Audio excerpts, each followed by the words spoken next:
Pakistan pushes for a South Asian bloc without India. Why it may never work. अब ये कहते हैं कि साउथ एशियन ब्लॉक एक बनना चाहिए। ठीक है, पाकिस्तान की किसी भी बनाई हुई चीज में हमें उसमें हिस्सेदारी अपनी नहीं डालनी है, वो भी मैं आपको समझाऊंगा। लेकिन ये चाहते क्या है पाकिस्तानी, इनका दिमाग देखिए। Thank you sir. सर, आज आपने आर्टिकल लिखा डॉन न्यूज़पेपर में रिवाइविंग सार्क। तो मैं सब ये सार्क जो है वो तो अब उसकी कोई बात भी नहीं करता।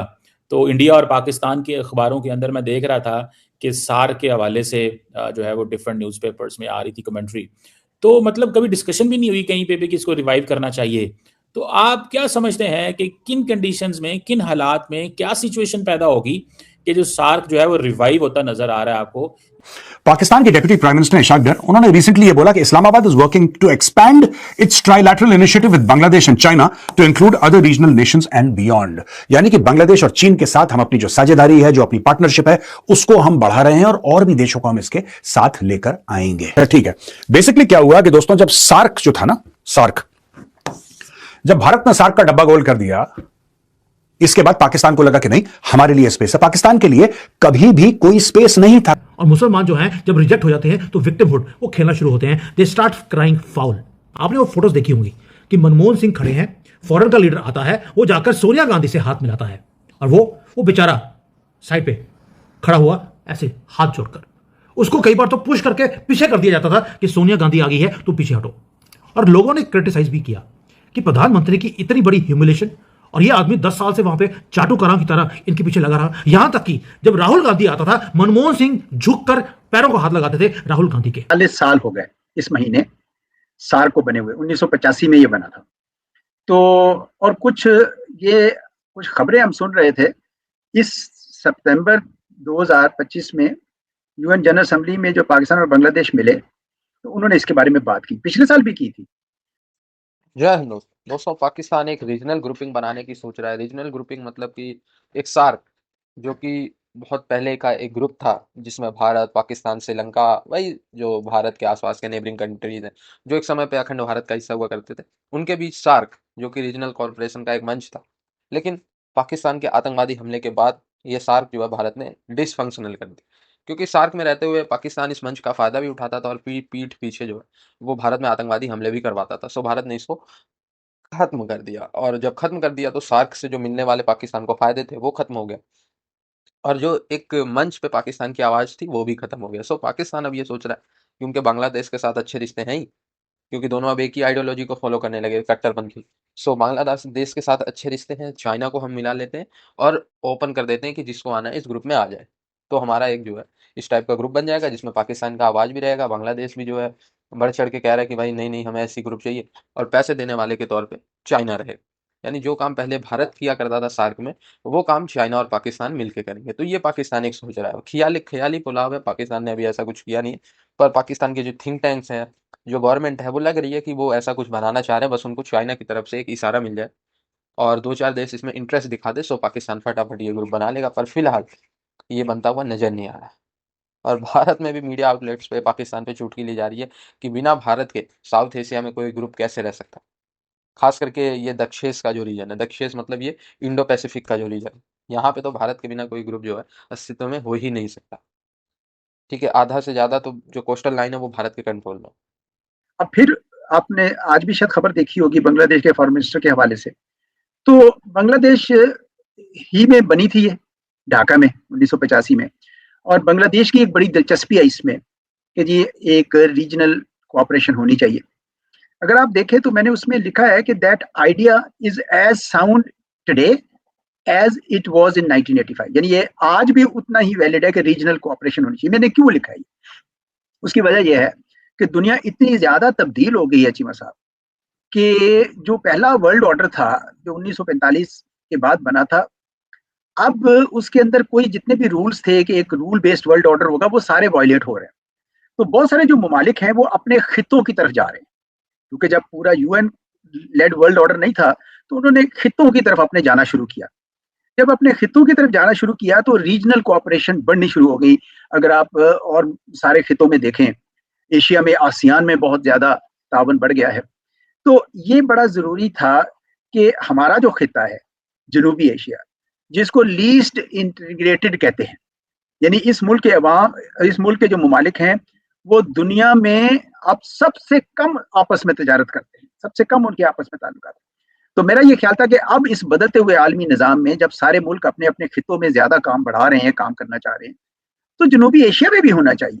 तो उस हवाले से ये बातचीत उठ रही है, पाकिस्तान की क़यादत भी उठा रही है और बांग्लादेश की क़यादत भी उठा रही है। अब वो आपका सवाल ये है कि क्या ये भारत के रवैये के बावजूद ये बन पाएगी? देखिए, भारत के अंदर मैंने इसमें वजूहात लिखी हैं अपने आर्टिकल में कि उनको शुरू से ये शक है कि ये जितने ममालिक हैं सार्क के, जो छोटे हैं भारत से लेकिन बड़े मुल्क हैं, वैसे 4 छोटे हैं, वो इकट्ठे होके एक यानी इकट्ठे होके गैंग अप ना कर लें, गैंग तो लफ्ज ठीक ना होगा, बैंड टुगेदर ना कर ले, आपस में जोड़ के और भारत के खिलाफ एका ना कर ले। ये जो खौफ है भारत को, उसने सार्क को चलने नहीं दिया। और कुछ दूसरी एक बड़ी वजह ये भी है कि भारत के पाकिस्तान के साथ जो इख्तलाफात हैं उन्होंने भी नहीं सार्क को चलने दिया। भारत के अब तो बांग्लादेश के साथ भी हैं, कुछ नेपाल, दूसरे मुल्कों के साथ भी हैं। तो ये जो आपसी इख्तलाफात हैं इनकी वजह से भी नहीं चल सकी है सार्क। तो क्या भारत में ये तब्दीली आएगी कि अपने खित्ते के अंदर अपने खित्ते की क़यादत करते हुए वो अपने पूरे खित्ते को ऊपर उठा के ले जाए? अभी मुझे उसके आसार नजर नहीं आ रहे हैं, अभी नजर नहीं आ रहे हैं।